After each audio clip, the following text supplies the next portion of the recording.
So this is part 2 of a 5-part series on Quarks, Chaos, and Christianity. What's been going on?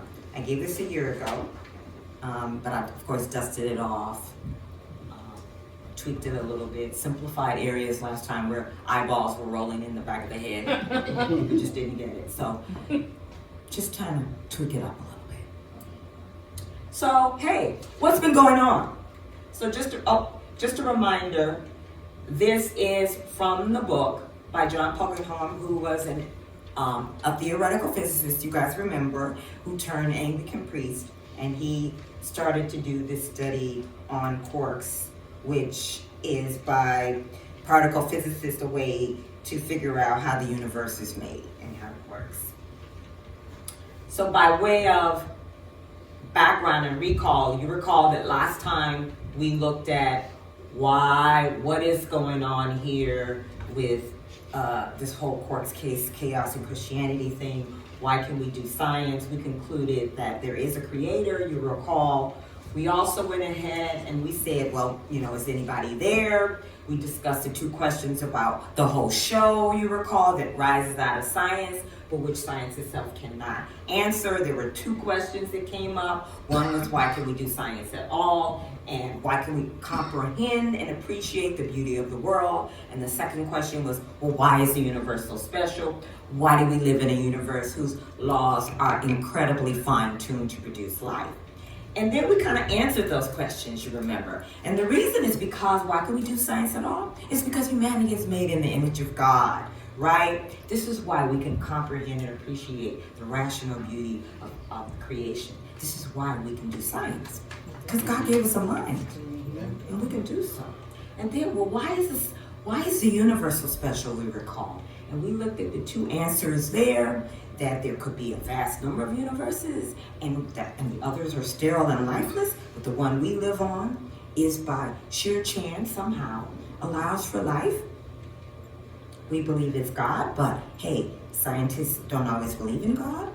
And also the second answer was that, hey, we live in one universe, but more is going on than we know. Because the creation is by a creator designed this place where we live to be fruitful for life. And so that's what we explored the first time. But now we're gonna look at the topic of what's been going on. Is God only a God of the beginnings? So, what's been going on? We, believe it or not, have arrived here after 13.7 billion years. And guess what? Here we are, a universe filled with saints and scientists and other beings, right? This is us. It took a long time for us to get here. So, you recall, does creation equal the Big Bang?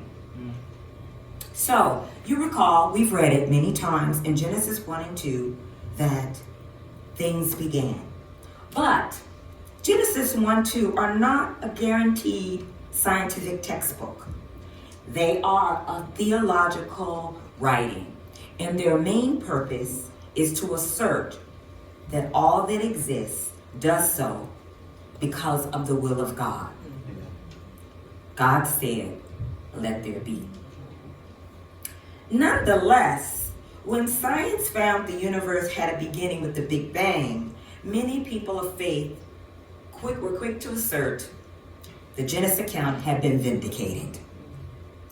They needed some kind of scientific connection between the Big Bang and how things were religiously accounted for. And we have these big articles that the Big Bang, they asserted, was the moment God created the universe. Basically, it was God lit the big paper and poof, things happen. But does creation really represent the Big Bang? Does it represent God's movement in everything? So Polkinghorne suggests that identifying creation with the Big Bang is actually a limited and ultimately a wrong vision of creation. He says, consider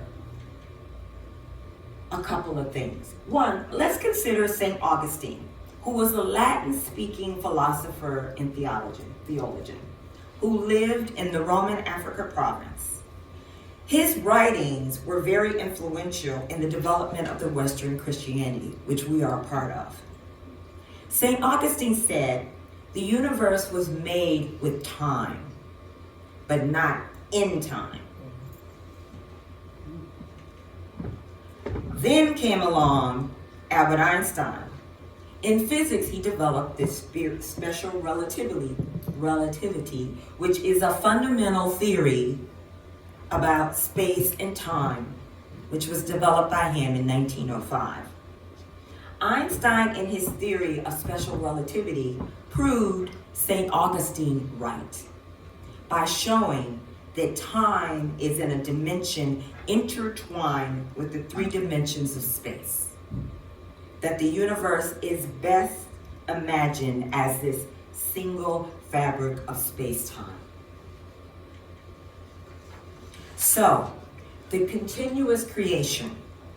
God is the creator and sustainer of the whole show, not just of the Big Bang. As long as time continues to be woven in this fabric of space-time, God's sustaining of the universe is best considered another way of speaking of God's ongoing creation of the universe. God's sustaining of the universe equals God's continuous creation of the universe. So we have this notion of continuous creation. So, what's been going on? We have two concepts to clear up. One is chance, and the other is necessity,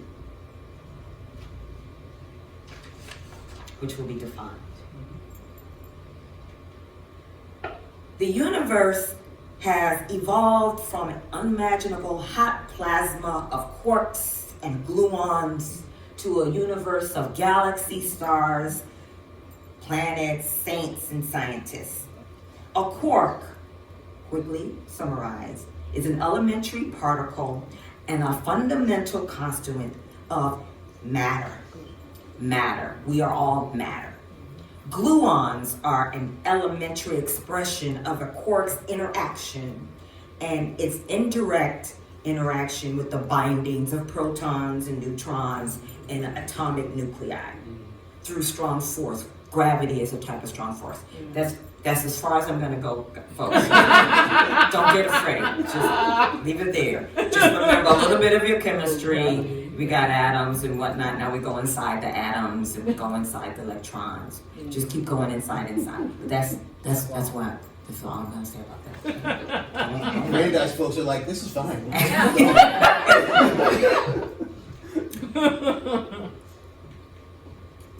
So, there are many processes that have evolved in the evolution of this rich complexity that have in common this interplay between chance and necessity.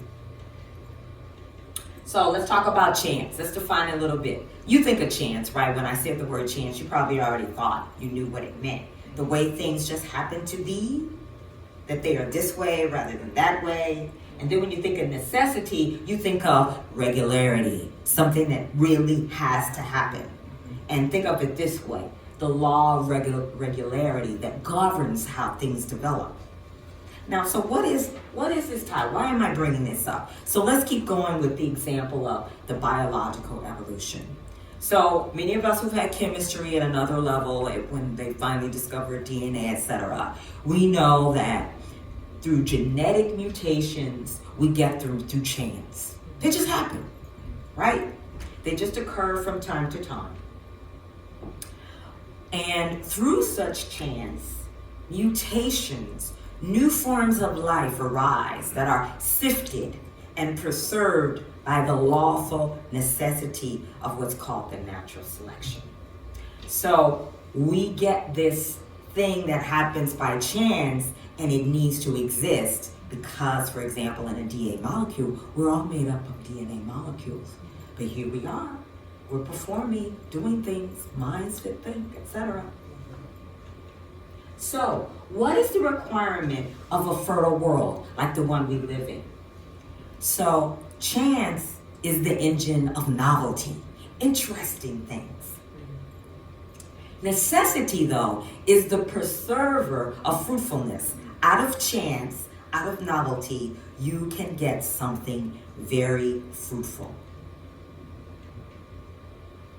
A fertile world must be neither too rigid nor too loose.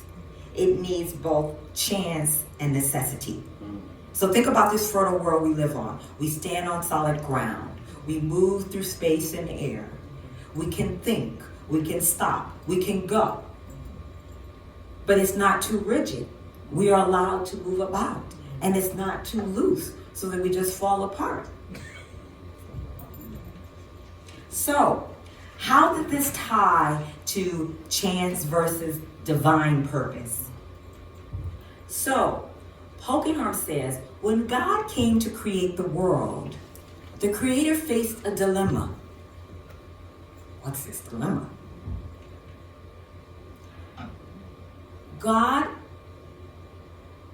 The dilemma is the natural gift of a faithful God would be reliability in the operation of creation.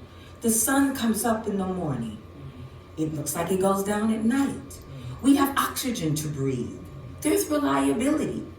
However, reliability by itself could lead to a clockwork world in which nothing really new ever happened.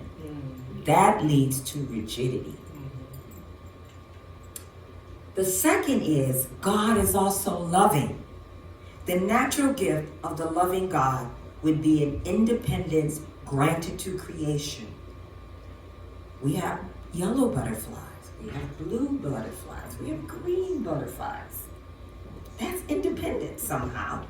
Letting it be is an indispensable gift to the process of growing up. Those of us who have children, you know at some point you just let them be. Go on your own. Be independent. But independence of its own would degenerate into a world of disorderly chaos. So, how do we continue with this God's relationship with creation? There are two extreme pictures of God's relationship to creation that are unacceptable to Christian theology. One is the universe is God's puppet theater in which the Creator pulls every string and makes all of its creatures dance to the divine tune alone. The God of love cannot be this kind of cosmic tyrant. It just does not make sense. Second is God is an indifferent spectator who set up the universe, gave it a push, and then left the universe to go on its own. These two concepts are unacceptable to Christian theology. So, what do we have here continuing on? God's general overview purpose, God's vision for creation are being fulfilled as the universe evolves.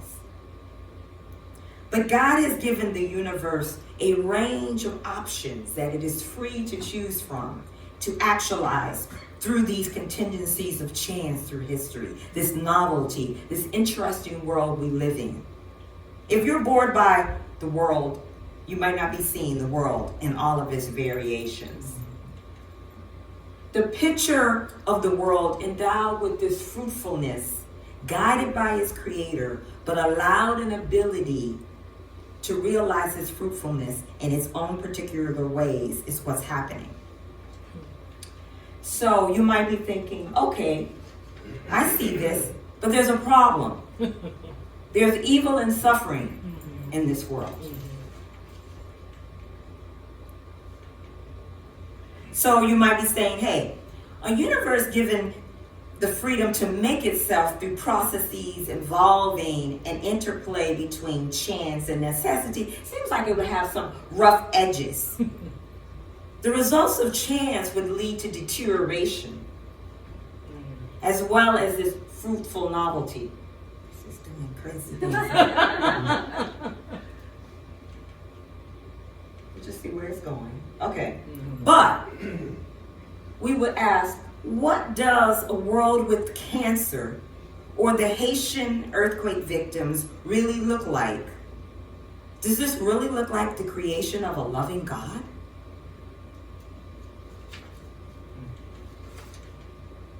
So, evil in creation. There are two kinds of evil.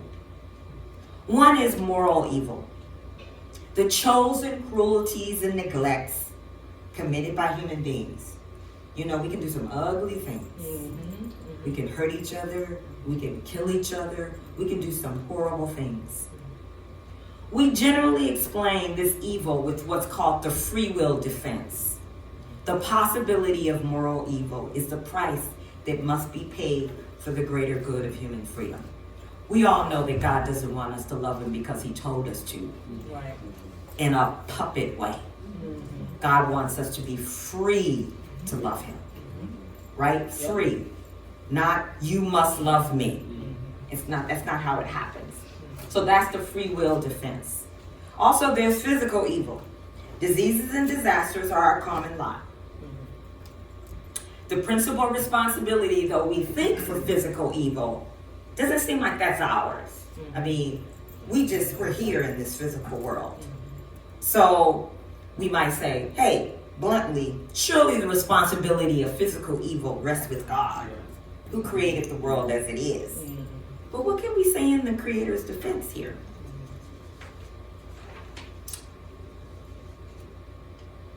There's this concept of what's called the free will defense. So, we tend to believe that if we had been in charge of creation, we would have done it better. With a little more care about the details. But it looks like the created order looks like a package deal.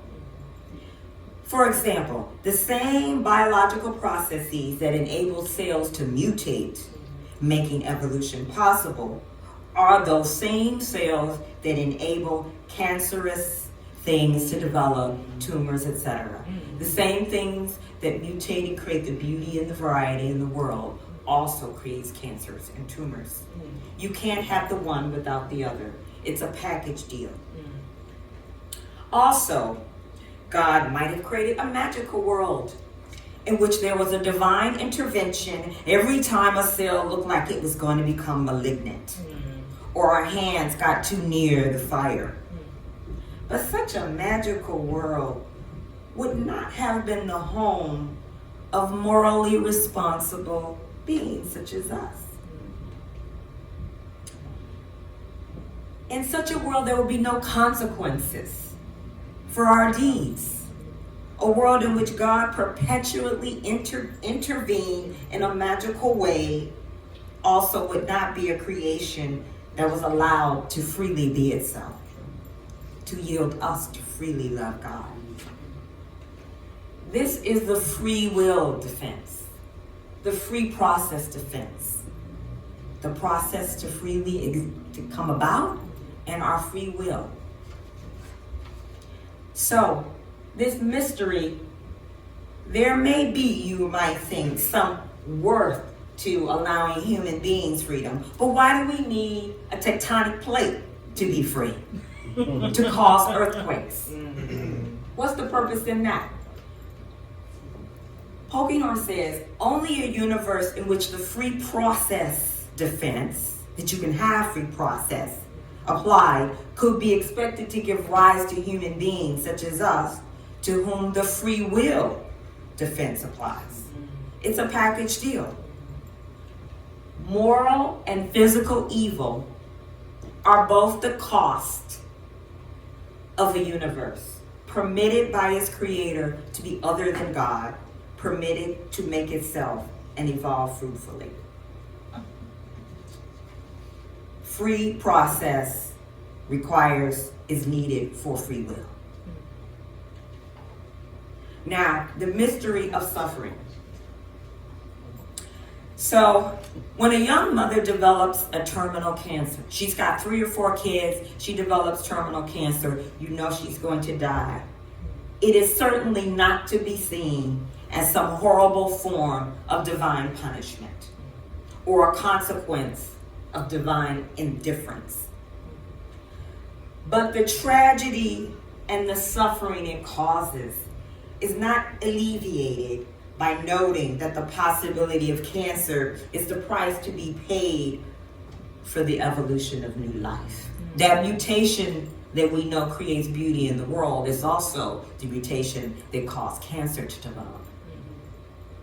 We are not consoled by this cost to be paid. The problem and the mystery of suffering in God's creation remains, and it's beyond any intellectual arguments that we might apply. As Christians, how do we approach this mystery?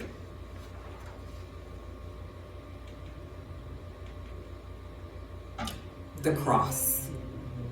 God is not some compassionate spectator looking down in pity on the bitterness of the world.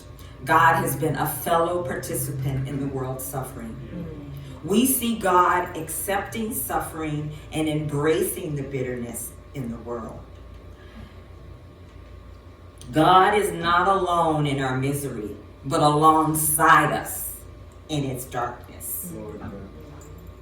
Despite the darkness of so much human experience, there is also within us a deep intuition that in the end, all will be well.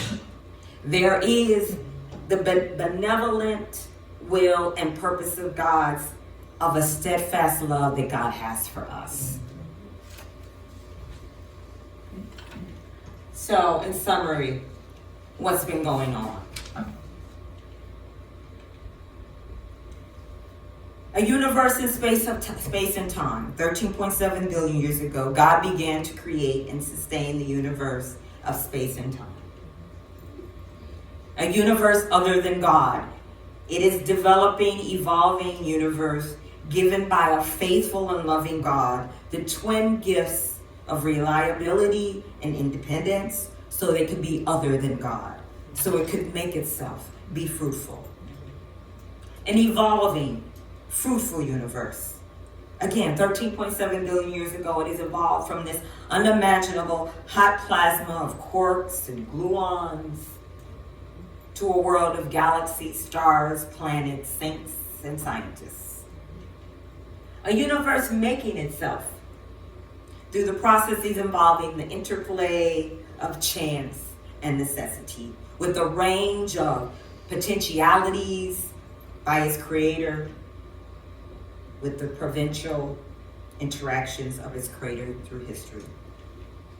A universe of rough edges. Its freedom to make itself necessarily involves the rough edges of moral and physical evil. The price that must be paid for the greater goodwill of free will and free process. God cannot have us love him of our own free will without this freedom process and free will. So what's been going on? Summarize here. God didn't produce a ready-made world. The Creator has done something cleverer than this. God made a world able to make itself. Now that's a creator. That's what's been going on. So, last time, as I said, is anyone there? We talked about that. Today, we talked about what's been going on. Next time, it's going to be who are we? Prayers and miracles, and then how will it end? I hope you are enjoying this series. I know I am enjoying it, being blessed by God to deliver. Thank you. Amen.